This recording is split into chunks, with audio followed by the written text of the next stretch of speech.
অপূর্ব সুন্দর একজন মহামানবের কথা আছে, ইউসুফ আলাইহিস সালাম। আমরা সূরা ইউসুফ পড়তে শিখি নাই এখনো। আমরা সবাই মনে করি সূরা ইউসুফ মানে হচ্ছে ইউসুফ জুলাইখার প্রেম কাহিনী, আমরা এটাই মনে করি। সূরা ইউসুফকে আল্লাহ পাক সবচেয়ে শ্রেষ্ঠ উপন্যাস বলেছেন, আহসানুল কসাস। একটু গভীরভাবে পড়ে দেখবেন অর্থগুলো। এটা ইউসুফ জুলাইখার প্রেম কাহিনী নয়, এটা ইউসুফ আলাইহিস সালামের সাথে তার বাবার মহব্বতের কাহিনী। এটা পিতা আর সন্তানের মহব্বতের কাহিনী। এত মহব্বত যে সন্তান 20 বছর আগে হারিয়ে গেছে, যে সন্তান কূপ থেকে রাজপ্রাসাদে, রাজপ্রাসাদ থেকে জেলখানায়, জেলখানা থেকে আবার মিশরের গভর্নমেন্ট মানে পলিটিক্যাল পাওয়ার এসেছেন। বাবা কিন্তু এটা জানেন না, কিন্তু সন্তান যখন একটা জামা পাঠিয়ে দিচ্ছে, জামা, এই কমিজটা নিয়ে যাও আমার বাবার চোখে দিও, বাবা দৃষ্টি ফিরে পাবে।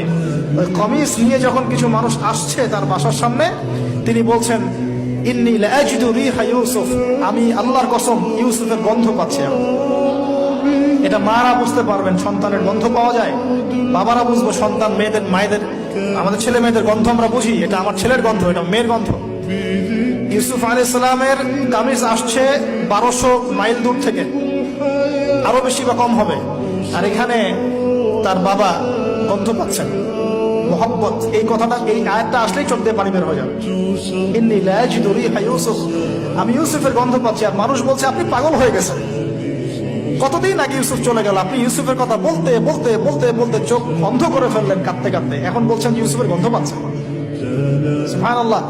তো সূরা ইউসুফ পিতা আর সন্তানের প্রেম কাহিনী, মহব্বতের কাহিনী, ট্র্যাজেডি লাইফের।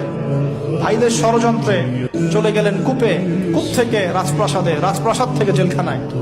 জেনার আহ্বান করছে তাকে, তিনি বলছেন মাআযাল্লাহ, আমি আল্লাহর কাছে আশ্রয় প্রার্থনা করছি।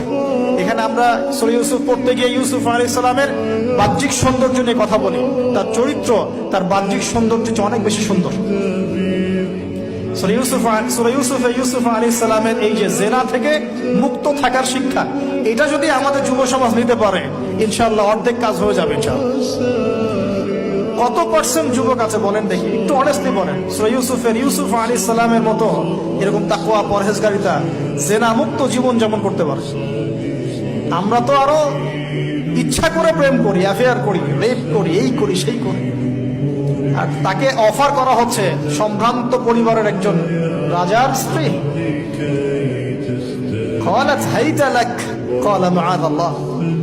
তাহলে এই মহামানব জীবন থেকে শিক্ষা আছে। আরেকটা বিষয় আছে, রুইয়াল হক, এখানে সত্য স্বপ্নের কথা আছে। তাই যারা বেশি পরহেজগার হবেন, আপনারা কিন্তু সত্য স্বপ্ন দেখবেন এবং স্বপ্নের সত্যতা ডিনাই করবেন না। শেষ জামানায় মুমিনের স্বপ্ন বেশি বেশি সত্য হবে। যদি সত্য স্বপ্ন দেখেন, ভালো স্বপ্ন দেখেন, প্রিয়জন, কোনো প্রিয় মানুষকে বলবেন। যদি দুঃস্বপ্ন দেখেন, খারাপ স্বপ্ন দেখেন, কাউকে বলতে যাবেন। এখানে পড়লে আপনি দেখবেন কাফেরের স্বপ্ন সত্যি হয়েছে। আরেকটা স্ট্র্যাটেজি আছে সূরা ইউসুফের, এর আগে একটা লেকচারে বলেছিলাম। ইউসুফ আলাইহিস সালাম এমন অর্থনৈতিক পরিকল্পনা গ্রহণ করেছিলেন, যার ফলশ্রুতিতে মিশরের লক্ষ লক্ষ মানুষ দুর্ভিক্ষ থেকে বেঁচে গেছে। তাহলে এখনকার আমাদের পারিবারিক ক্ষেত্রেই হোক, সোশ্যাল বা ওয়ার্ল্ড অ্যাফেয়ার্সই হোক, ওই ইকোনমিক পলিসি যদি লঞ্চ করা যায়, ইনশাআল্লাহ তাআলা দেখবেন জনগণ না খেয়ে মরবে না। আর এই কথাটা আমি সবাইকে বোঝাতে পারি, বাংলাদেশের মানুষকে বোঝাতে পারি না। কারণ ইউসুফ আলাইহিস সালাম এখানে 7 বছর মেয়াদী একটা পরিকল্পনা নিয়েছেন। অপচয় করো না, যতটুকুতে কাজ হয়ে যায় এতটুকু ব্যবহার করো, বাকিটা সেভ করো। দুর্ভিক্ষ সামনে আসছে, তখন ইনশাআল্লাহ বেঁচে যাবে তখন। তাহলে সূরা ইউসুফ থেকে আমরা শিখলাম কি? রুইয়াল হক, সত্য স্বপ্ন, ক্যারেক্টার। আমরা শিখলাম এখানে চরিত্র পবিত্র রাখার ব্যাপার, শিখলাম পারিবারিক বাবা সন্তানের মহব্বত। এক্সট্রাঅর্ডিনারি মুসলিম হতে হলে এগুলো দরকার আছে।